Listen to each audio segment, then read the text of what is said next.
Welcome to Chabad YouTube. This is Yeshua Durkin. We're continuing lessons in Kuntreis Heichaltzu, chapter 18. This chapter begins the second portion of Kuntreis Heichaltzu. In the first portion, the Rebbe Rashab focused primarily on the negative qualities associated with Yeshus. Yeshus is self-negation, self-prioritization, where you think more about yourself than others. It's selfishness. And this Yeshus leads to baseless hatred. In this portion, the Rebbe focuses on God's oneness. He begins discussion of this subject by explaining the contrast between God's name Havaya and Elohim. Ulehavin beyur hadvarim hanizkarim le'el. In order to better understand the above concept, Eich shekli pas midyanhu hahefech vehamnaged l'shem Hashem. How the Klipa of Midian is the antithesis and opponent of God's name Havaya. Tzarich lehavin techila inyan ha'achtus d'shem Havaya. One must first understand the concept of unity and inherent in that name, in that divine name. So in order to understand that above concept, how the Klipa of Midian, which is the source of, it's the source of baseless hatred, and it's the antithesis and opponent of God's name Havaya. So one must first understand the concept of unity inherent in that divine name.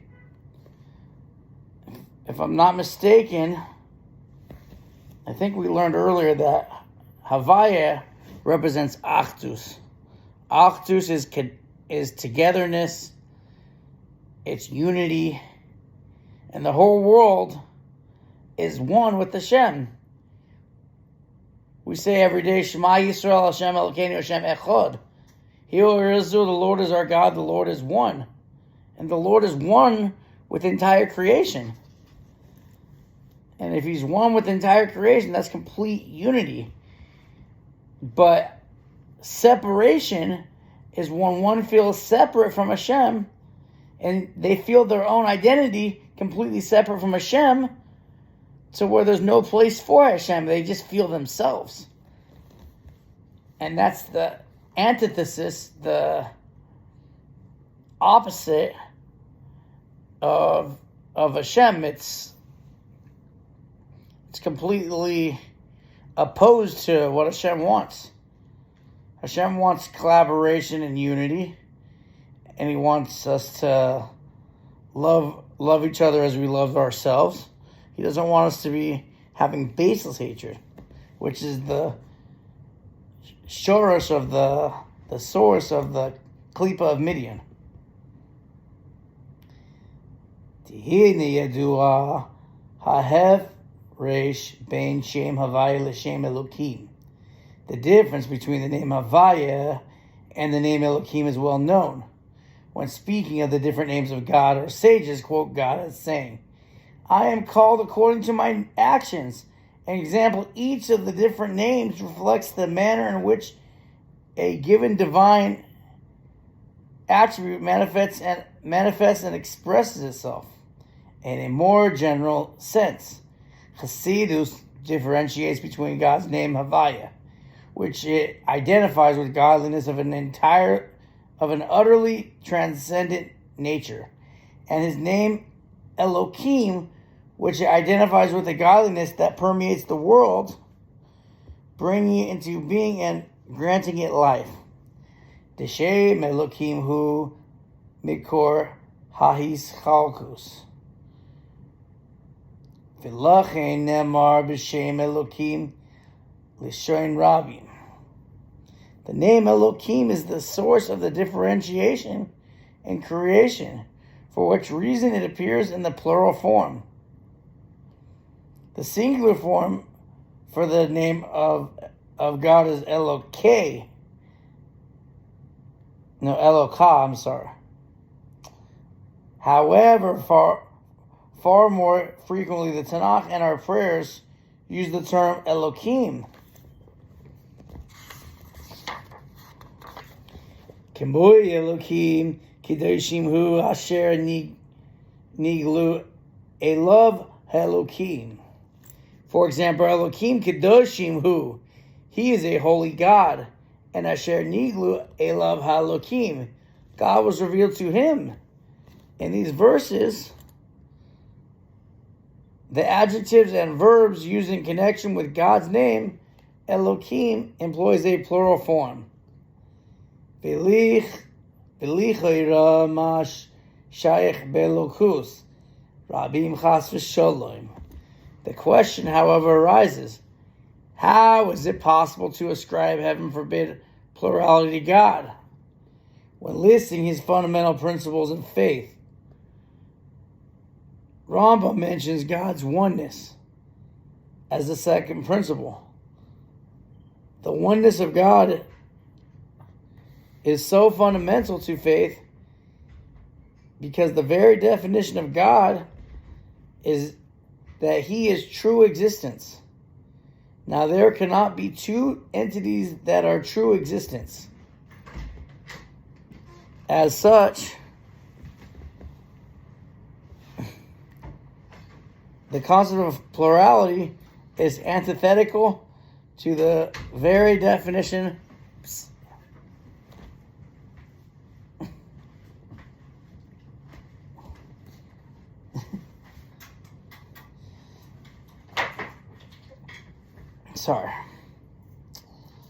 So, in these verses, the adjectives and verbs used in connection with God's name, Elohim, employ a plural form. Elokah is the singularity of the name of God, and Elohim is the plural form of God. The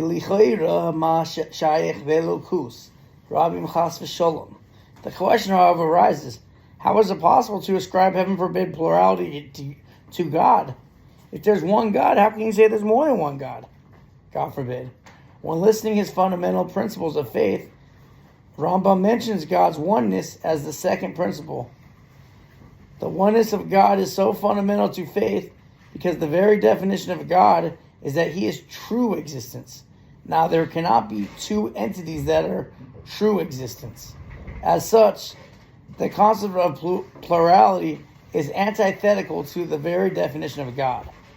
Moreover, as Rambam explains there, that oneness cannot be compounded because a union of two entities is not true oneness. Since the entities are fundamentally distinct, even when they are combined, their differences are apparent. The concept can be explained as follows. Elokim hu b'chinas hakoyach v'hachayus Elokim. The name Elokim refers to the divine power and vitality. Shenim shach banivroim lehav voisam ulehachayosam chuli. So that is drawn down to created beings to bring them into existence and give them life. So the name Elokim refers to the power and vitality that is drawn down to created beings to bring them into existence and give them life. Without the name Elokim, we don't have the energy to be created at all. Yesh riboy koichos Elokim hamehave umechaye riboy hanivroim chuli. There are many expressions of divine power that bring into existence and give life to the multitude of created beings. She'anu roim lemata banivroim sheyesh bahem riboy ha'ischalkus me'oid.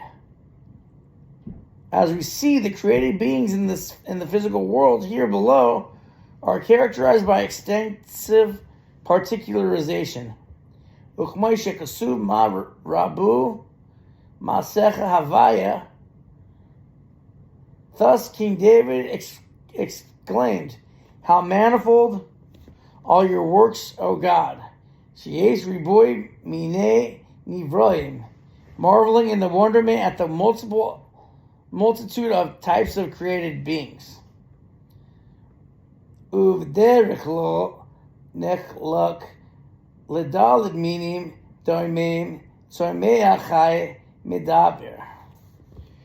Generally speaking,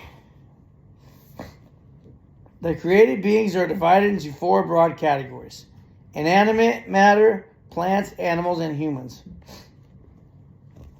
Uvederech pirot yesh b'chol echol ribui pirotim. More particularly, each of these categories contains many individual elements. Sheyesh kama mine doimim.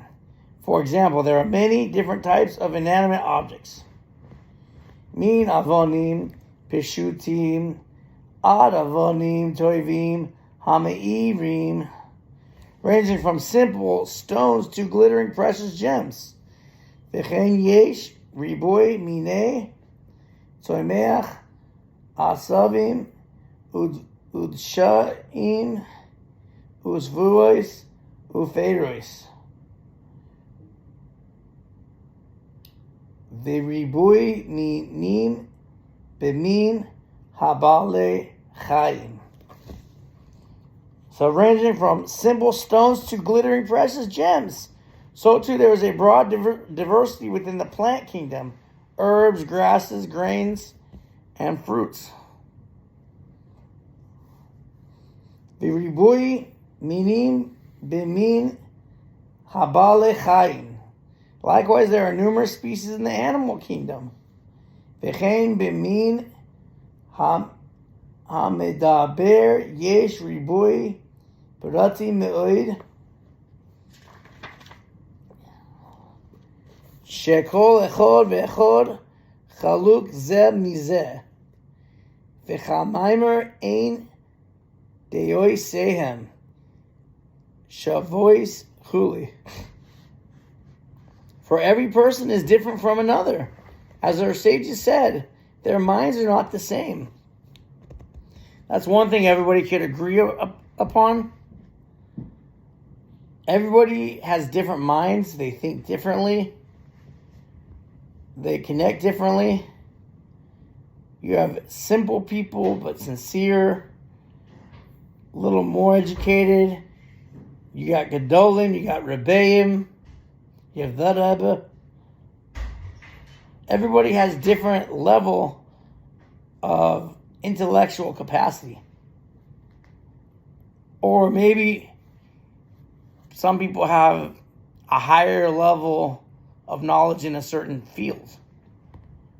For instance, a chef will know all the variations of how to cook food, but he's not going to know as much as a lawyer or a doctor in their fields. And a rabbi isn't going to know how to write a Torah as much as a sofer, and vice versa. Everybody's brain capacity is different. Ulamaila yesh oid riboy yoiser.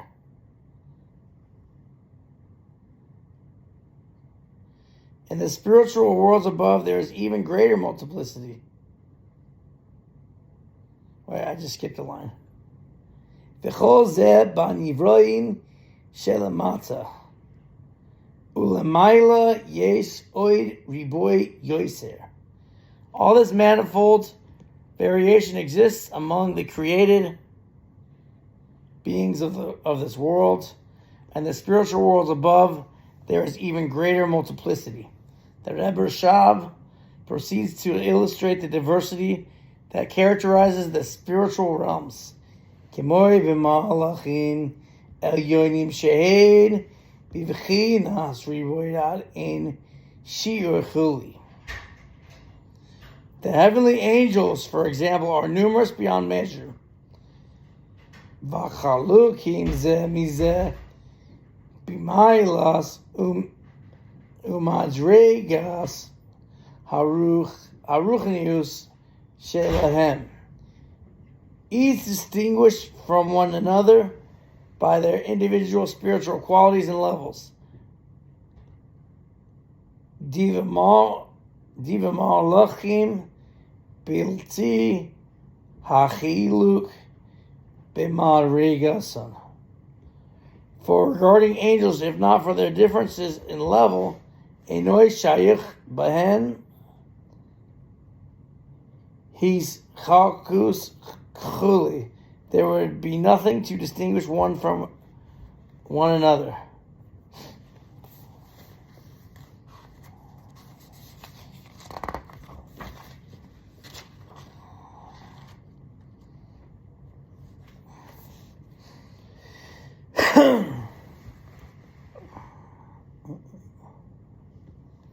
Yesh lemar divichinas makoim yesh gam be'oilamois elyonim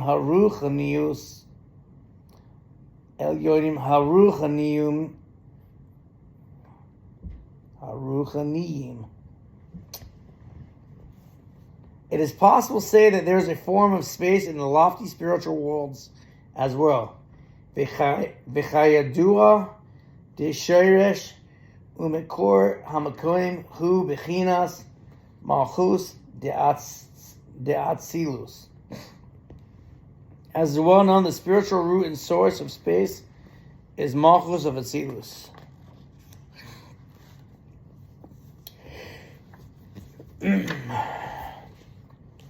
Ve'in ken yesh bechinas makoim be'oilamois b'ria yitzira asiya.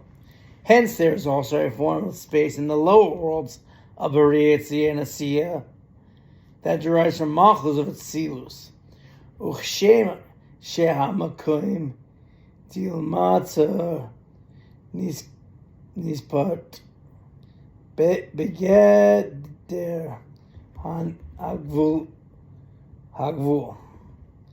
Just as space in this physical world is defined in terms of an object's boundaries or limitations, lefi oifen hagvul da'asiya hagashmius shehu gvul mamish.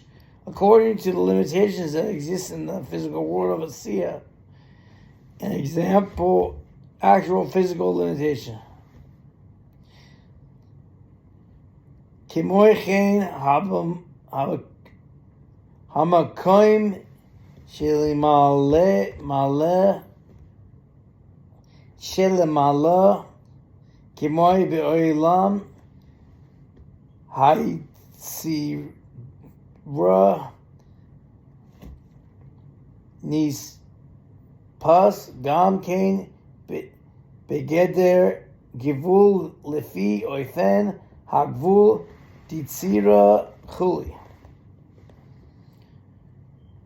So according to the limitations that exist in the physical world of Atzila, an example, actual physical limitation, so too space in the spiritual worlds, as for example in the world of Yetzira, is also determined by the nature of limitation in the world of Yetzira.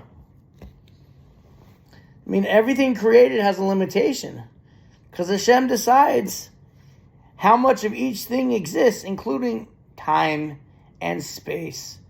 Time has to start at one point and end at some point, whenever Hashem decides. Because the whole concept of time is the creation and space. You go 10 million miles.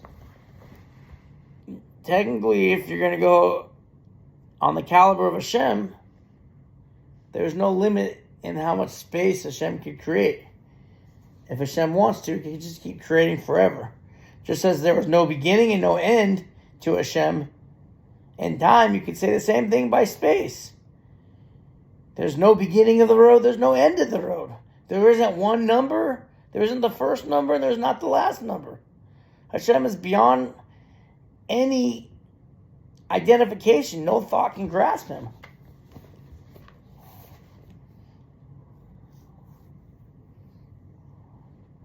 The Eden came as a result. Gufois hamalachim, the bodies of the angels. Hagam shehem mehai soidois hadakim shehem esh v'ruach.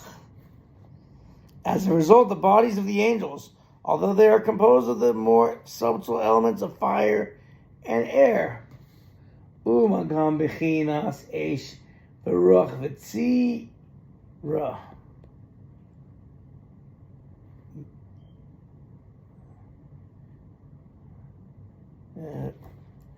Moreover, of the rarefied and abstract fire and air of Yetzirah. An example, we are not speaking about fire and air as they exist in our physical world, but as they exist in a spiritual state. Mikol makoim harehu nispat b'neged makoim disham chuli. They are nevertheless bound by the limitations of space insofar as it exists in those realms. Ki gamesh v'ruach nispas lemata begeder makoy. Fire and air in this world fall within the definition of space. Ki haruach yesh lo shetach. Air occupies space. Uchmoichen ha'esh nishpas b'makoim. Similarly, fire is bound by space. Uchmoy habarak. For example, a lightning flash. Everything has a limitation of space. And I can even say that with time. For at least most objects. Unless Hashem makes something eternal to not ever be destroyed, but there's an expiration date on food. It only lasts so long. There's an expiration date on animals and life and whatever. They only live so long. There's just limitations. You can only be so big. You can only be so small. You can only be at such a place for a certain amount of time.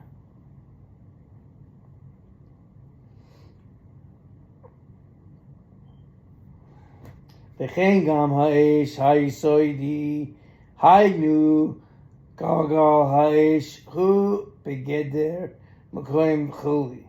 Similarly, elemental fire, example, the sphere of fire, is bound by space. True, this elemental fire is of a totally different nature than fire as we know it. Nevertheless, it does occupy space.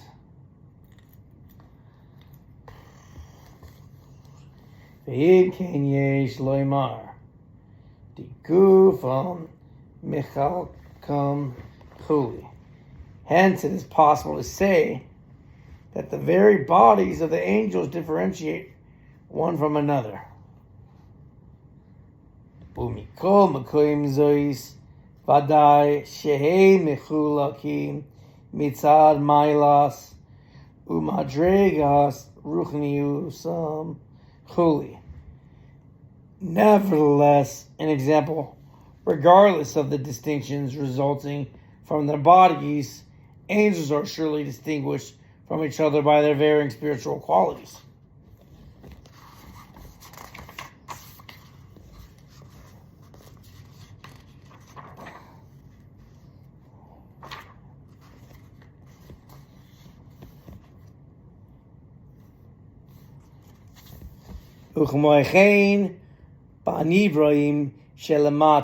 Similarly, the created beings of this world are distinguished from one another.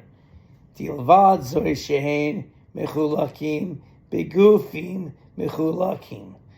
only are they differentiated by their distinct bodies,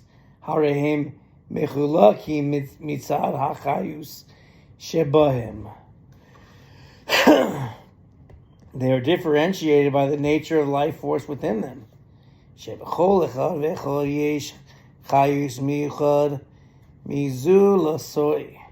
Each and every created being has a unique life force distinct from the other being.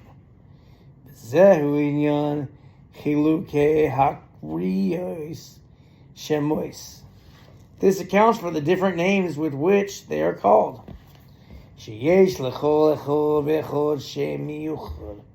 For each created being possesses its own individual name. V'gam bivale chayim.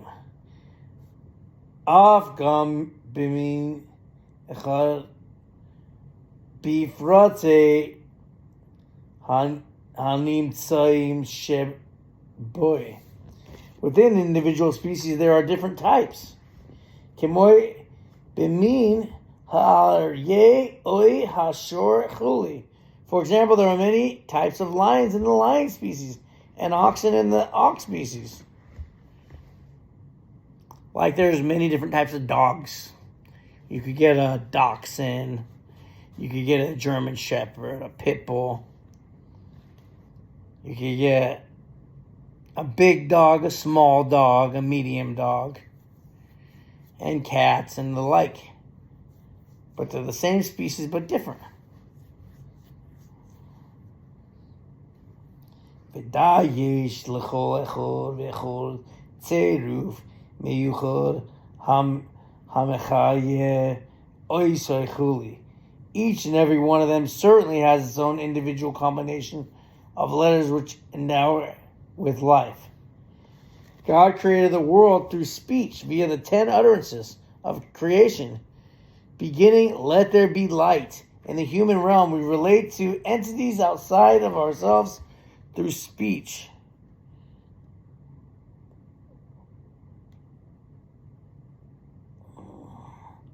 There is nothing outside of God. Ein oed milvado. There is nothing else besides Hashem.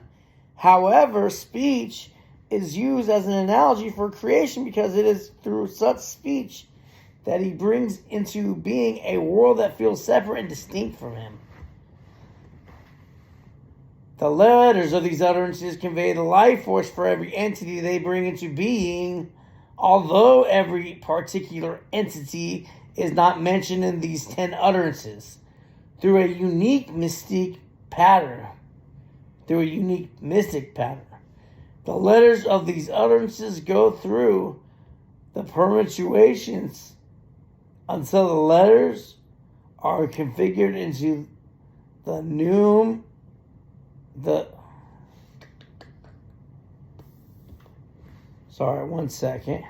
letters of these utterances convey the life force for every entity they bring into being.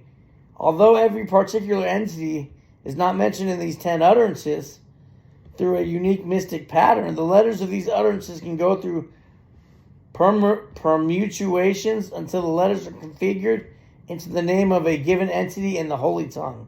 The name of any created being is the means through which it is brought into being and granted vitality. V'yadua dehashem hu hachayus. It is known that the name of an entity constitutes its life force. V'hainu shehatzerufe ois Hashem. Hem hamechayim es hanivra. Hahuchuli. Endow that created being with life. Umishum ze yada adam.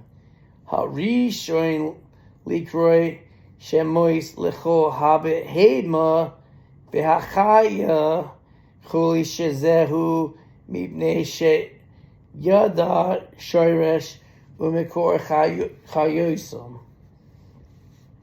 He was able to name them because he knew the root and source of their life force. Shehem hatzerufe oisiois hamechayim oisoichuli. An example, the combination of letters that endow them with life. Uchmoy shekasuv b'makoim acher. An example, the combination of letters that endow them with life, as discussed elsewhere. As we all know, everything in all creation has a bunch of letters, and a certain combination creates a word. And throughout the proper combination of every word and every being, through the 10 utterances, everything is created.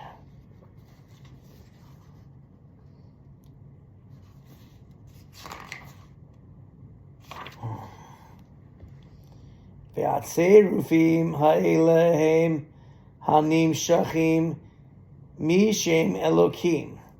V'chayadua de Elokim hu. V'chinas oilam hadibur. These different combinations are derived from God's name Elokim, for as is well known that name of God represents the world of speech. God's name Elokim is identified with the sphere of Malchus, which in turn is identified with the letters of God's speech. These letters serve as life force of all the created beings of this world. V'lachei nikra ir Elokeinu chuli. Accordingly, the source for the manifold and diversified created universe is called the city of Elokeinu. Kayadua umevoyer b'makoim acher. As is well known and discussed elsewhere, v'ribui hatzerufim de'oisios hadibor d'shem Elokim. It is referred to in this manner because the many combinations of the letters of speech stemming from the name Elokim. Hem hema ribui hakoichos Elokim havim umechayim ribui hanivrim.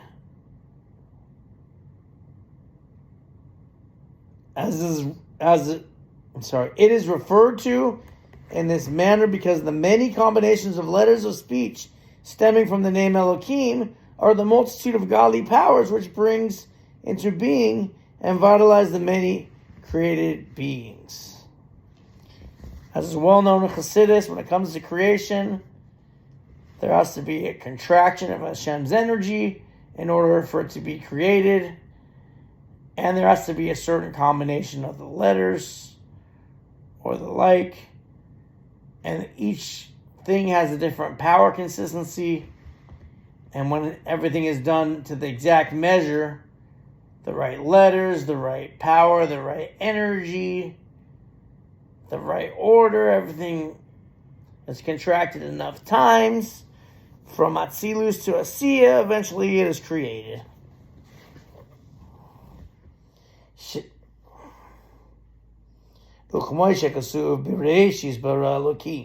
Thus, the verse describing creation.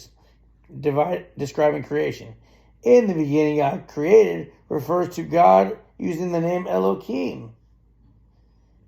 As everybody knows, Bereshit bara Elokim, Es Hashemayim ve'es ha'aretz is the first verse of the Chumash. That is, in the beginning, Hashem created the heaven and the earth. Shehu b'chinas koyach hapoel hanifal. That name of God is the activating force present within the world that is brought into being. Shayich shem b'chinas hischalkus hatzerufim lehavois ulehachayos chuli. With regard to the divine source, it is relevant to speak of different combinations of letters to bring the created beings into existence and endow them with vitality. The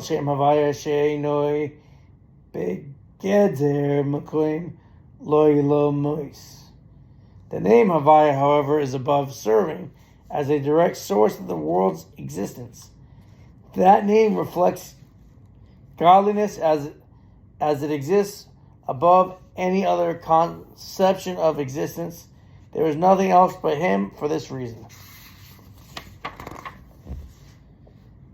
V'chayadua demishem havaya loy haya efshar liyos his havus hanivraim befoyal ki ima yedei shem Elokim davka v'lazois Hashem avayahu l'mayla mi b'chinas hischalkus v'hu b'chinas havaya echad chuli. As is well known, the actual creation could not take place directly from the name Havaya, but only by means of the name Elokim. Therefore, the name Havaya is beyond differentiation, as in the declaration, Havaya is one. Kitzur, summary. Bani Ibrahim di lamata v'chol sheken Dilemaila riboy Heichaltzu mitzad mekoimam umitzad madregasam. There is great differentiation among the created beings of this world, and even more so in the worlds above. Based on the created beings' boundaries brought about by the limitations of space and their spiritual level, Nimshach Mishem Elokim.